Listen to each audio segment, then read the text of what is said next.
Olha só, deixa eu chamar a sua atenção para essa imagem que repercutiu muito ontem, tá, ao longo de toda a quinta-feira. Um casal, você está vendo aí, que foi vítima de um assalto em Itapuã, Vila Velha. Você está vendo que a vítima, o motorista, ele reagiu, saiu do carro e já partiu para cima lutando contra o bandido. A namorada dele está ali desesperada, se desespera ao ver essa cena, grita pedindo ajuda, pedindo socorro. Em alguns momentos também ela age, ó, tenta pegar o patinete, foge do bandido, enfim, também está tentando impedir a ação desse bandido, desse criminoso. Daqui a pouquinho você vai ver que outras pessoas vão começar a aparecer nessa imagem aí, porque eles ouviram o pedido de socorro e, ó, agiram, ó, foram no impulso ali para tentar imobilizar esse bandido. Pessoal, cenas como essa não são tão difíceis da gente ver, da gente mostrar nos telejornais, né? São vítimas de assaltos, vítimas de criminosos que reagem à abordagem. Mas aí eu te pergunto, se fosse você, o que você faria se tivesse diante de uma situação como essa daí, por exemplo, que a gente está mostrando também? Esse rapaz aí de vermelho saiu correndo atrás do assaltante. Se você tivesse de frente com um bandido armado, qual seria a sua reação? Muitas vezes é importante a gente falar que essa reação ela é involuntária, tá? A gente acha que vai agir de um jeito e na hora mesmo acaba travando, né? Ou age de outro jeito. A pessoa age sem pensar. Em outras situações de risco também, se você vê alguém passando mal, caindo na sua frente, sendo agredido, como é que você costuma agir? Tá, você vai ali para cima, tenta ajudar ou fica mais paralisado? Conta pra gente. Nosso WhatsApp está aberto para você participar. 999-519627. Vamos entender o que acontece com o nosso corpo em situações como essa. A gente está aqui com o médico psiquiatra forense, que é o Wenderson Schwember. Acertei seu sobrenome? Exatamente, bom dia. Bom dia, doutor, seja bem-vindo. Obrigada pela participação. Imagina, é um prazer estar aqui. Prazer é todo nosso, doutor. A gente está vendo aí essa cena de ontem que chamou a atenção desse assalto em Itapuã, mas a gente mostra todos os dias aqui diferentes reações de vítimas de assalto, nesse caso, mas pessoas que estão diante de situações extremas, de medo, de perigo. Cada uma vai ter uma reação diferente, né? Mas aí é importante a gente dizer, ontem eu estava vendo aquela cena ali do assalto de Itapuã, eu falei, eu jamais reagiria, meu Deus, que medo. Mas a verdade é que na hora, não é a nossa cabeça que está no comando, né, doutor? É verdade. Essas situações de violência urbana são sempre muito presentes no noticiário. Hoje mesmo que a gente viu a matéria anterior sobre o assaltante com os adolescentes. Isso. E tudo. E são reações diferentes, né? Cada pessoa tem uma reação a depender da circunstância. Vem aquela descarga de adrenalina. Sim. E a pessoa muitas vezes toma uma atitude impulsiva, que sem pensar. Então, no momento daquela reação de luta ou fuga, cada pessoa pode reagir de uma maneira diferente. E por que isso acontece, doutor? Assim, quando a gente, por exemplo, fica paralisado, né? Não foi o caso aí que a gente está mostrando, essa pessoa reagiu, mas tem muita gente que, ao contrário, fica completamente em estado de choque, que a gente chama, né? O que acontece com a reação do nosso corpo que não deixa a gente agir? As pessoas podem ter reações diferentes, até a mesma pessoa, né? Em um momento pode ficar paralisada, mas em outra circunstância ela pode tomar a decisão de agir. Essa reação é muito intrínseca do ser humano, né? Isso até da neurobiologia, assim, a pessoa pode ter essa reação de simplesmente ficar paralisada, como se no inconsciente já tivesse aceitado aquela situação, que vai ser assim, não tem nada que eu possa fazer, então não vou fazer nada.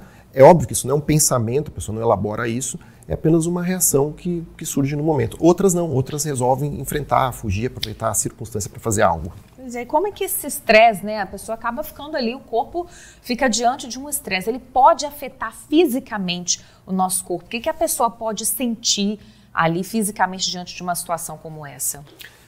Geralmente ocorre essa descarga de adrenalina muito intensa, a pessoa fica com aquela sensação de coração disparado, pode ter um pouco de tremor, a respiração fica acelerada e superficial. E quando passa, a maioria das pessoas que experimentam esse tipo de sensação fala assim, nossa, é como se, depois que acabou, como se um caminhão tivesse passado por cima de mim. Você fica dolorido, né? Esgota a pessoa depois. A gente vai ver, doutor, agora o depoimento do Alessandro Lima dos Santos. Ele é porteiro, tá? E em 2019, já tem um tempinho isso, mas marcou, né? Todo mundo lembra dessa história. Ele salvou uma criança que estava se afogando na piscina do prédio. Olha bem essa imagem que a gente vai ver, ó. O menininho entrou, a criança, e não consegue voltar. Ele estava se afogando já.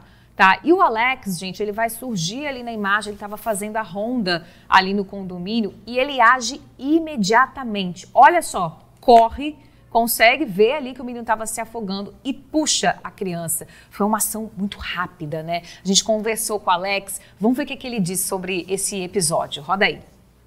Como de costume, eu sempre passo na área do playground e na área da piscina para ver se está tudo bem, se está tudo normal. E nesse dia, ao chegar no portão de entrada da piscina, de imediato verifiquei que estava tendo um princípio de afogamento de uma criança. Eu pensei 2 vezes, corri, me joguei na borda da piscina, estiquei meu braço e tirei a criança com vida de dentro da piscina. E eu mesmo tossia muito, então tentei manter a calma, conversar com a criança e ali eu vi que ela estava voltando ao seu estado normal. E na hora da situação, a adrenalina sobe, temos que agir o mais rápido possível, mesmo sabendo que ainda não é nossa função. E na hora do ocorrido, só pensava em tirar a criança de dentro da piscina com vida e entregar para a família. E depois que você vê que correu tudo bem, tem aquele alívio de dever cumprido como profissional. Pois é, a reação do Alex ali, né, doutor, foi imediata e ele até relata pra gente, minha adrenalina subiu. Né? E é isso mesmo, né? Exatamente. Essa situação é outra, né, em que ele se vê compelido a agir, ele vê que ele percebeu a criança se afogando. O que me chamou a atenção nessa imagem, e até talvez seja até de utilidade pública isso, a imagem dessa criança mostra uma situação de afogamento. A maioria das pessoas pensa que o afogamento, a pessoa fica se debatendo e gritando, e sacudindo os braços. É silencioso, a criança está ali, ela ia se afogar, ninguém ia ver. É muito silencioso. E o porteiro agiu no momento em que tinha que agir, né? Ou seja, viu a situação e tomou a decisão imediata, conseguiu fazer o que tinha que ser feito. Né? Agora a gente pode ver a atitude do Alex e pensar, caramba, eu acho que eu não conseguiria fazer o que ele fez. Eu só gritaria, eu ficaria muito nervoso, minha perna começaria a tremer. Doutor, tem como a gente treinar o nosso corpo para agir de maneira mais equilibrada em situações como essa? É possível fazer isso? É possível relativamente, porque a gente nunca sabe o que vai acontecer. Mas tem circunstâncias, isso também já está estudado pela ciência.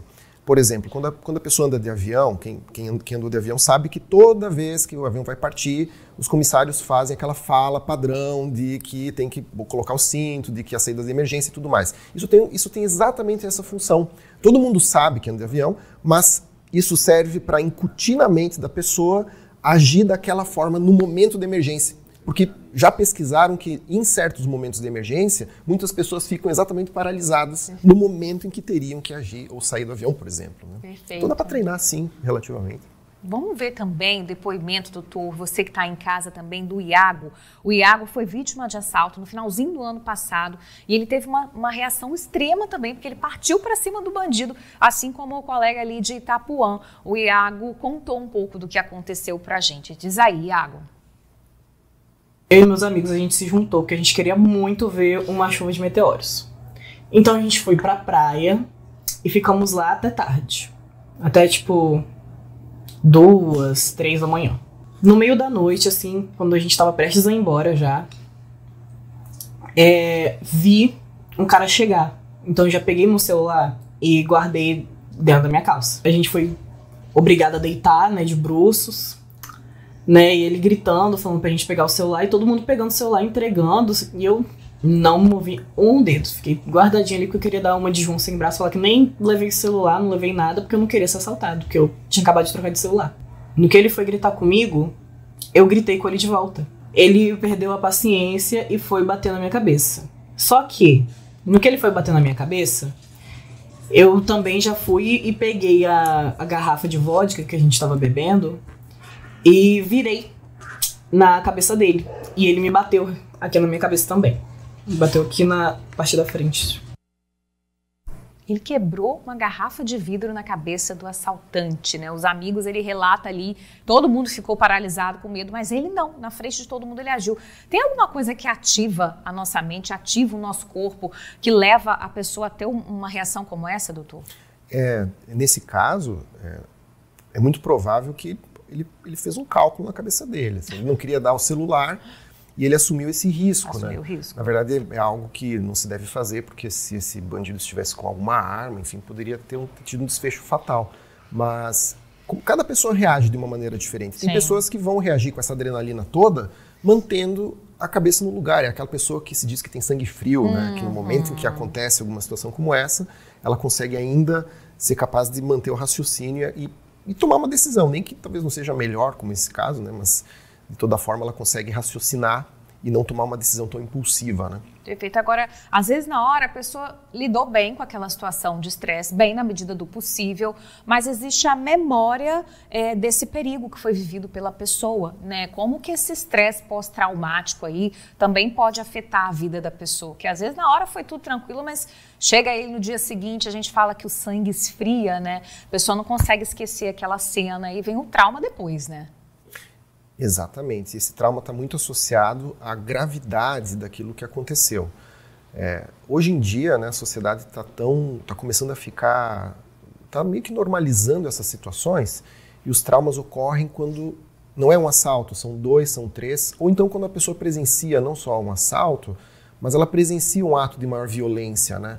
E aí o que acontece de maneira mais comum é essa pessoa começar a ter revivescências, ou seja, ela passa a viver como se aquilo estivesse acontecendo a todo momento. Ela fica num estado de sobressalto, assim, de tomar susto por qualquer motivo, pesadelos, e não consegue, é como se ela não conseguisse se livrar daquilo na mente dela. Fica revivendo todo momento. Pois isso é muito complicado também, né? Agora, a gente pode dizer que é a gente que está no controle diante de uma situação como essa? Sou eu que estou no controle mesmo? Vou agir desse jeito, quando acontecer, vou fazer isso, vou fazer aquilo. Esse controle é de quem, doutor? Boa pergunta, né? Assim, a gente acha que está no controle, né? E a gente tenta manter o controle, mas nem sempre é assim. Até porque a gente também é regido, né? Todas as pessoas vivem sob certos impulsos. Se eu estiver numa situação, por exemplo, em que eu tiver que proteger uma pessoa muito próxima, eu vou tomar uma decisão que não é tão pensada assim. Acho que a maioria das pessoas é assim, com né? certeza. Então, essa pergunta, todo mundo deve se fazer. Quem que está no controle, afinal, né? Como que eu posso agir diferente em determinadas situações? É o que a gente fala, né? Parece que a gente ganha superpoderes quando a gente está diante de uma situação como essa. Mãe defendendo o filho, é a mãe leoa, né? E por aí vai. Estão chegando participações dos amigos do Tribuna Amanhã. Deixa eu já ler aqui, então, a primeira pergunta do José Dário. Ele é de Viana. Bom dia, José. Obrigada pela participação. José falou o seguinte, doutor. Fui assaltado, paralisei, ainda apanhei. Até hoje aquela imagem não sai da minha cabeça. É o que a gente acabou de falar, né? Ele ficou paralisado e fica revivendo esse momento, né? Isso não faz bem para a saúde também, né? Isso que ele acabou de dizer também não depende só, para não gerar uma ideia equivocada, a pessoa mesmo reagindo pode depois ficar com trauma. Claro. Então não é o fato dele não ter reagido que fez com que ele ficasse. É claro que depois vem aquela culpa, né? Muitas vezes a pessoa pensa, puxa, se eu tivesse feito diferente, o que será que teria acontecido? Mas isso é inútil, porque talvez se tivesse feito diferente, talvez teria tido um desfecho até pior. Exatamente. A Eloá Moreira de Vitória falou o seguinte, fui abordada no meu carro, meus filhos estavam atrás. Nossa, eu morro de medo disso também, Eloá. Entrei em pânico, pensando nas crianças. Só tive uma reação e gritei muito. O bandido saiu correndo. Essa reação do grito também é outra, né? E nesse caso, né, uma mãe protegendo os filhos, aí tem, assim, mesmo que as pessoas não lembrem disso como algo que está presente no dia a dia, mas o Brasil tem casos de violência em que crianças foram vítimas dessa forma. Sim. Então isso fica no imaginário coletivo, na memória coletiva. Então, puxa vida, se o ladrão entrar e sair com as minhas crianças no carro, o que será que vai acontecer? Quem não lembra, né, daquele menininho que foi arrastado? Foi o Hélio, acho o nome dele. Isso, acho que é Hélio o nome dele. Quem não lembra, né? Exatamente. Então, realmente, a pessoa lembra desses episódios e fica ali. Então, você não lembra a todo momento, mas quando acontece, isso vem e aquela mãe com certeza faria todo o possível para evitar que o bandido saísse com os filhos com dela. O filho né? dela, com certeza. A Elisa de Cariacica falou o seguinte, ó, minha amiga foi assaltada, ela gritava, eu não tive reação, apenas sentei e chorei. O choro também é uma coisa que às vezes não vem ali na hora, mas depois que passa, que o sangue esfria, a pessoa muitas vezes desaba, né?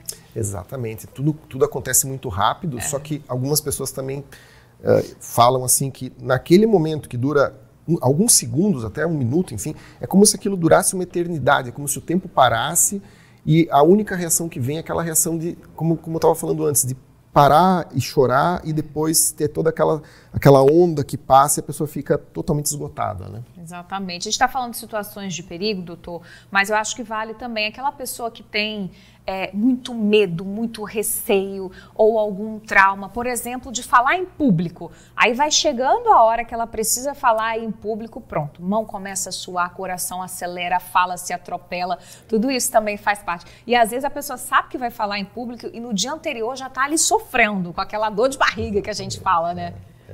Exatamente. Aí a gente está falando de uma outra dimensão, outra emoção talvez, que é a ansiedade, né? A ansiedade, ela é natural, todo mundo tem ansiedade. Se eu falar para vocês que eu não fiquei ansioso e vir aqui falar na televisão, tá mentindo. Mas enfim, como que cada pessoa lida com essa ansiedade é diferente. E algumas pessoas também têm uma ansiedade mais intensa, como você acabou de dizer. Algumas pessoas ficam tão ansiosas, preocupadas e antecipando aquele evento que podem perder o sono, que no momento em que precisam desempenhar, falar em público ou até algum evento ou reunião importante em relação ao emprego, algo assim, elas não conseguem fazer aquela tarefa. Trava, né? Exatamente. Aí já é uma ansiedade patológica, né? Está atrapalhando a vida da pessoa. Doutor, nosso tempo acabou, tá bombando de pergunta, né? Esse é assunto para mais de metro. Vou te convidar já para você voltar aqui numa próxima vez para a gente continuar esse bate-papo. Estou à disposição. Obrigada aí pelos esclarecimentos. Uma aula, né, pessoal? Valeu, até a próxima, doutor. Obrigado, foi um prazer.